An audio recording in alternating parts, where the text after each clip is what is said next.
Hi, my name is Jason Wycoff. I lead the NSO tooling team, and I'm here with my colleague Raul Rivas, who is an engineer on our team. And today we are introducing the NSO Developer Studio for Visual Studio Code. So our main goal in creating the NSO Developer Studio is to provide an integrated development environment for simplifying writing NSO services that address the steep learning curve and lower the bar for creating NSO services.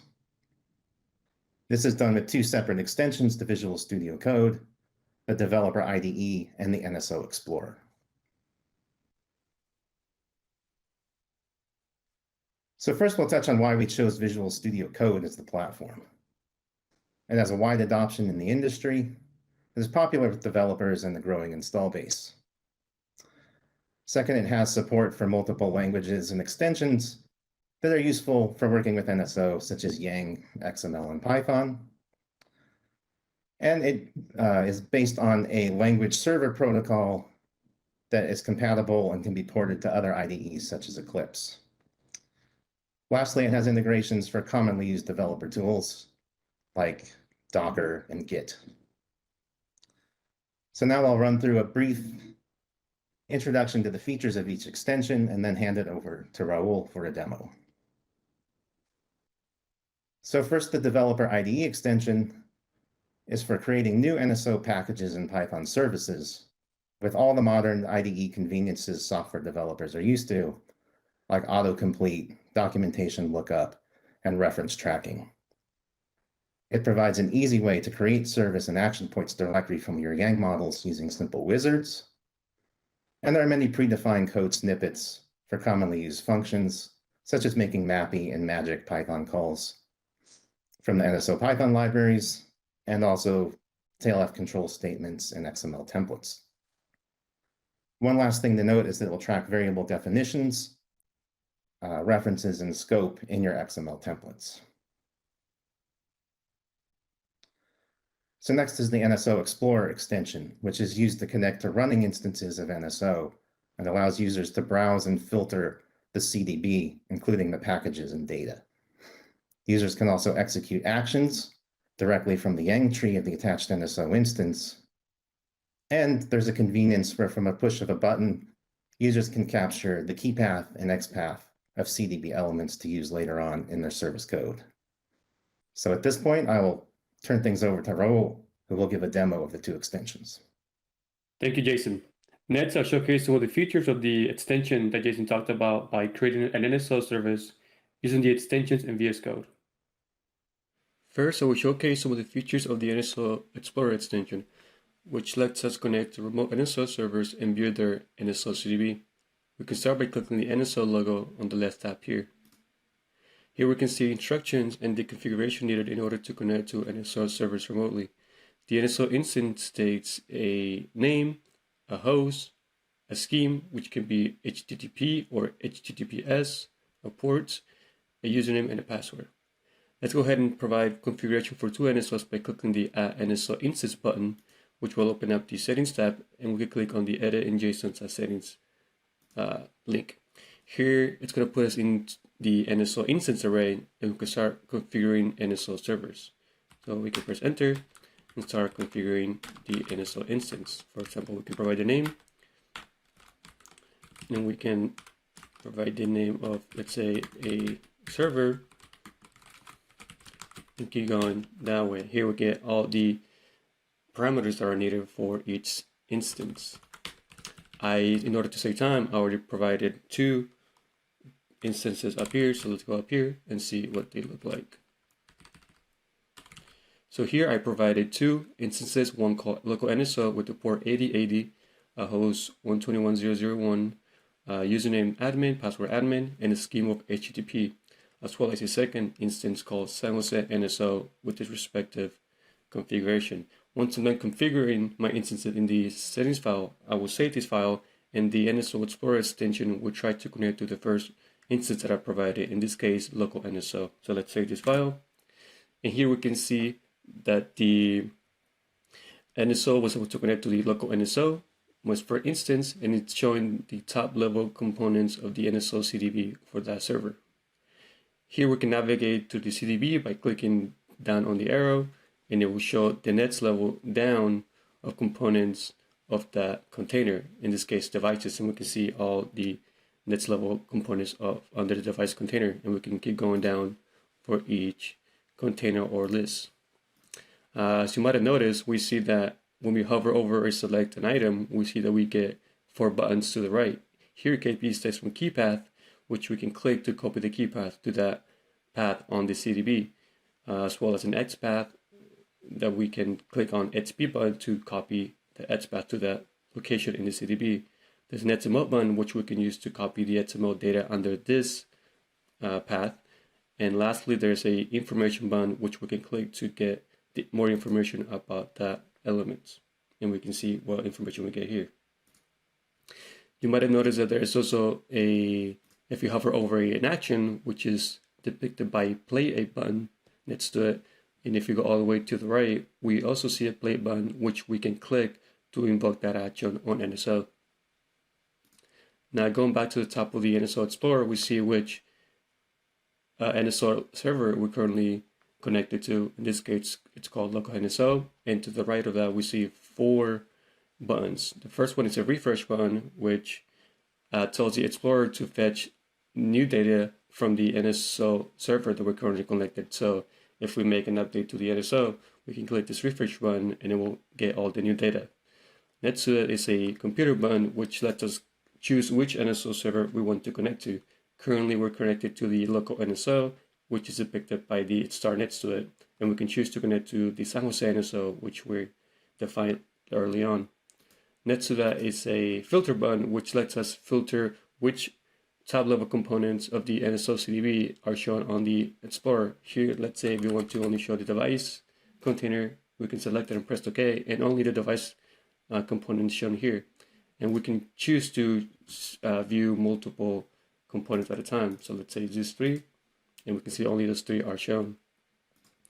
Next to it, it's a mode button, which we can use to show only configuration data, hide actions, and or hide operational data. So if we want to only show configuration data under the device container, we can choose config data only, press OK, and as you can see, only the configuration data is shown here. Now let me undo this. So filters, and we can move on. And those are some of the features of the NSO Explorer extension. We're now going to transition to using the NSO Explorer IDE extension and create a small NSO package to showcase some of the features it offers to help with developing services for NSO. So if we open the command palette and type NSO, we will be able to see all the commands that the NSO Developer extension makes available. We're going to start by making use of the make package command and start us off with the skeleton files and structure of a Python service. Here to open up a new widget window and start some information about the package you want to create. So package name, I'm going to give it demo. I'm going to choose the location where I want this package to be saved. I'll put it here in my running folder. It's going to ask you for a namespace for the young model file that's going to create for us. A prefix, which is I'm going to give it a demo. The YAM version that we want to use, I'm going to use the 1.1. And here finally it's going to ask us for the location of our NSO installation, or the location of where we have our YAM models for the NSO. And this is for the purpose of the YAM language server, so that you can parse those files, and it will give us the features of auto-completion and file navigation when we are defining our YAM model service. Here, since I already sourced my NSO locally, it was able to pick up that path. We then create a package. And here we can see that it opens up a new VsCode window with the new package that we created as the root folder. Here it created a Python folder with an init file, which is empty, a main file, which includes the main application class for the NSO application that we might use later. And it has a setup function, which we use to register our servers later on, and a teardown function. It also creates a source folder with the YAM model, which has the name that we gave it, and namespace and prefix. A make file that makes it easier to compile our YAM models when we're done defining them. It also has a template with some boilerplates, a package metadata which describes the NSO package, a README file, and the Yang settings file, which is for the Yang language server. So let's start writing a service by going back to our Yang model file. So here we have the namespace that we gave it during our creation of the package, the version, and the prefix. We also have some of the commonly most used NSO Yang models as imports. So we have 4 imports here. And if we hover over the imports, we see that we get a description for that Yang model. And we can also command click on that, and it will take us to the Yang model file, which makes it easier to move between Yang model files back and forth. So let's describe our service. First, I'm going to create a list, and I'm going to type AI, and I'm going to press Control Space, and that's going to present us with some auto-completion in snippets. So if I go down to the third one, which is a list and has a description of NSO Yang list, that's the NSO Developer IDE snippet. So we want to use that. Here we see that it auto-completes most of the lists, and its minimum required elements. And that's also, it highlights some of the spots that we want to configure for this list. The first spot, it's the name, so I'm going to name it VLAN. I'm going to press tab, and it's going to take me to the description. I'm going to do VLAN service here. Press tab again, it's going to take me to configure the key name and the leaf. I'm going to leave it as name. And then here, the type of the leaf, I'm going to leave it as string. Next, I'm going to define another leaf. So if I type in leaf, it's going to present me with some auto snippets. I'm going to use a NSO Yang leaf snippet. It's going to complete most of the leaf stuff, and I just need to configure it. So I'm going to name this device, and this is going to be a leaf for device to configure. So this is going to be the device that we're going to configure. Here I'm going to put the same thing for the CLI, and I'm going to make this a type string. Now, in order to save time, I already have the service written down, so I'm going to copy here. And here we see that we added a leaf called iFace, which is the interface that we want to configure. And then label leaf, which is an empty leaf that it's going to let us enable the interface. Also, there is a list unit, which we'll be able to configure on the interface, which has a vid leaf, which is a VLAN ID. And finally, I'm going to create a leaf list called ARP. And here we have a snippet for that as well. So I'm going to call this ARP. I'm going to call this ARP list, as well as here for the CLI. And I'm going to give this a enumeration type. And I'm going to give it 2 nums. And 2 enums. One enum is going to be no to this ARP reply. And then no to this ARP request. Okay, let's save that.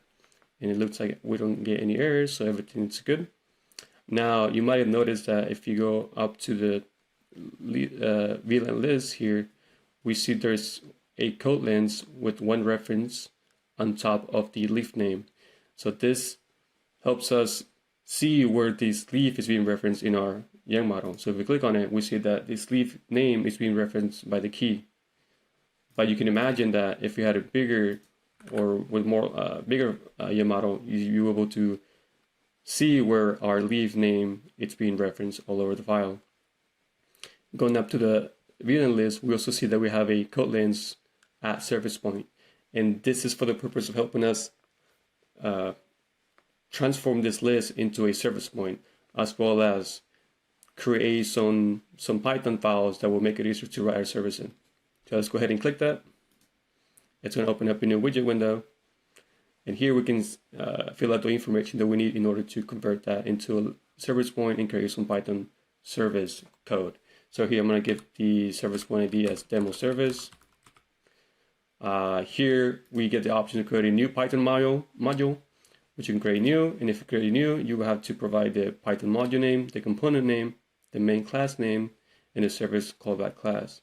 Since the make package command already created a file called demo domain. I'm going to reuse that, and here I only need to provide the service callback class, which I'm going to call demo service. That's at the service point, and that's going to take us back to the gem model. And here we can see that it added two Yang statements, one as service data, and the other one service point, which with the service point name that we gave it, which is going to convert this into a service.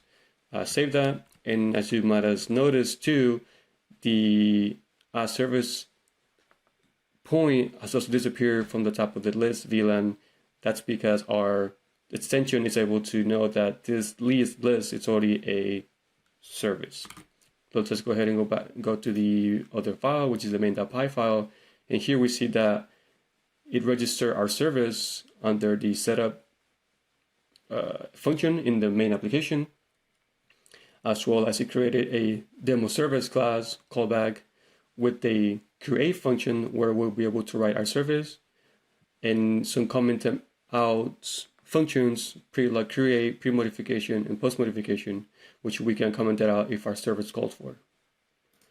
Now we can go ahead and move on and write in our service. Our service is going to be pretty simple. We're just going to apply a template. So I can start writing a template, and we see that we get some auto snippets completion. So I'm going to choose the first one. Here we can see that it provides us with the minimum code to apply a template.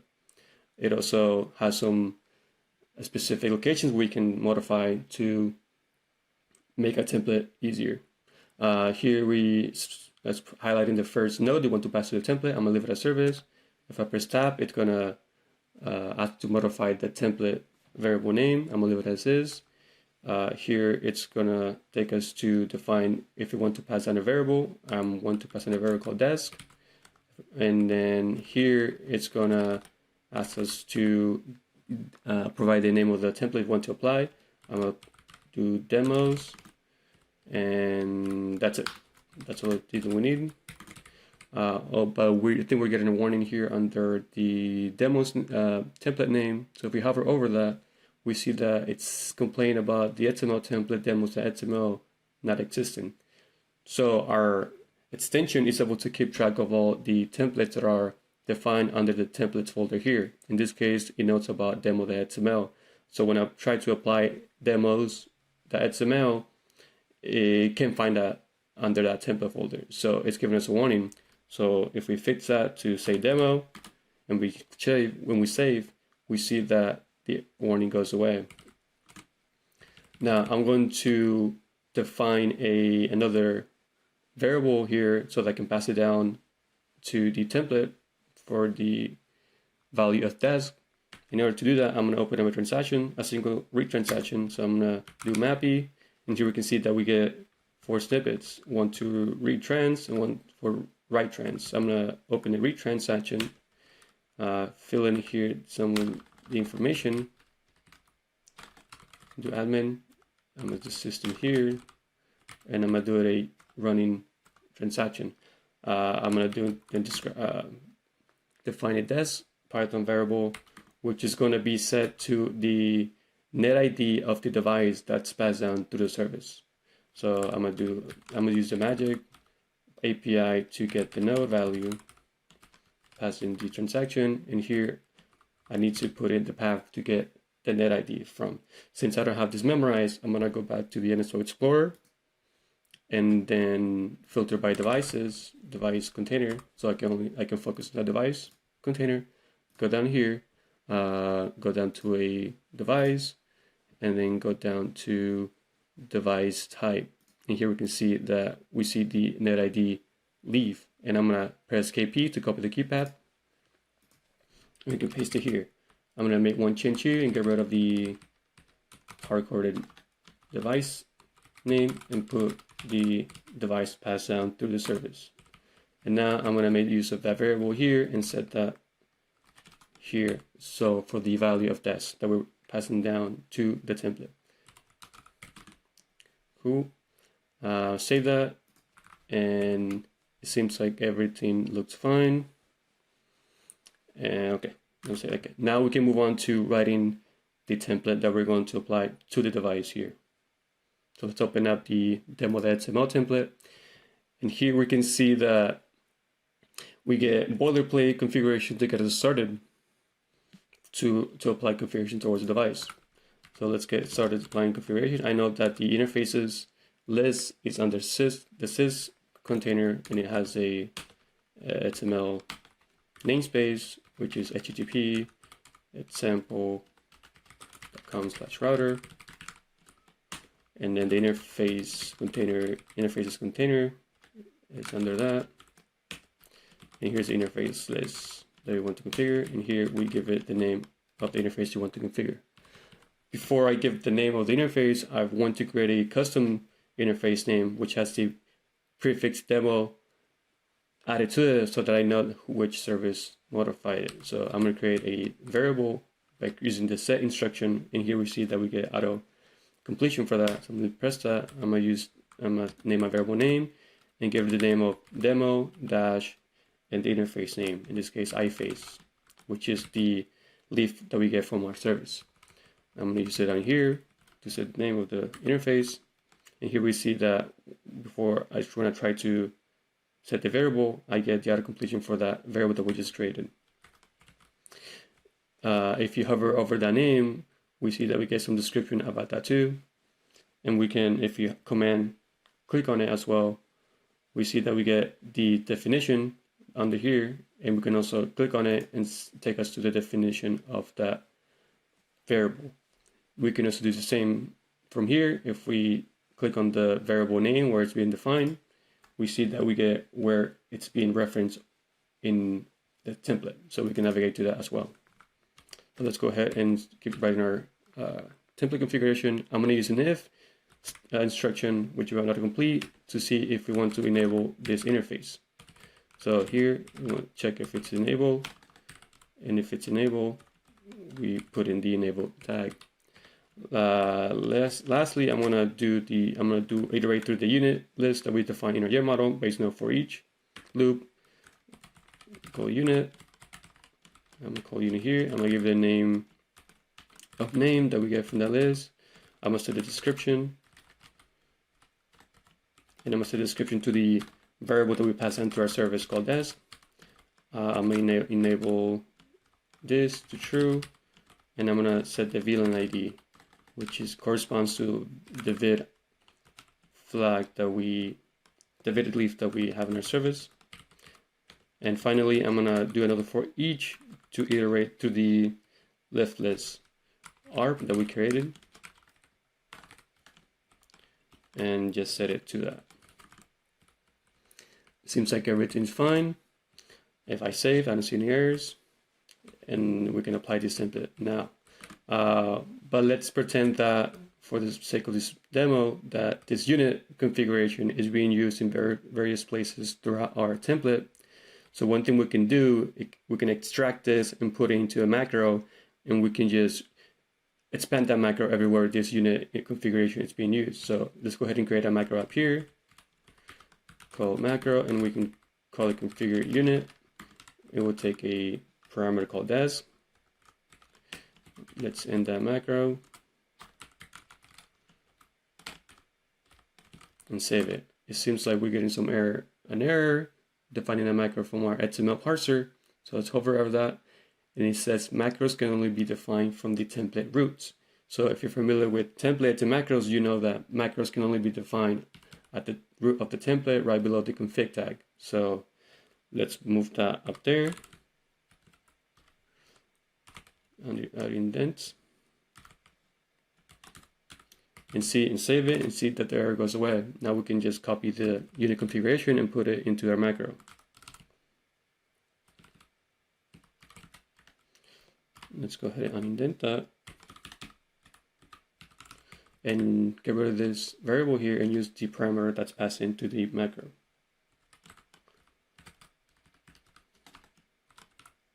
We got to complete for that, and we can also give a comment about this macro if we want to.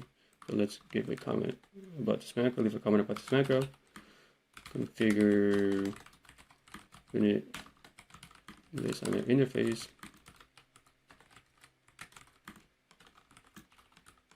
Okay, now we can go back to the for each and reuse this macro expanded down here. So let's try to expand that macro down here by using the expand instruction. And here we can use configure unit, and here we see the auto completion for that macro, and we can close that macro. So it's giving us an error.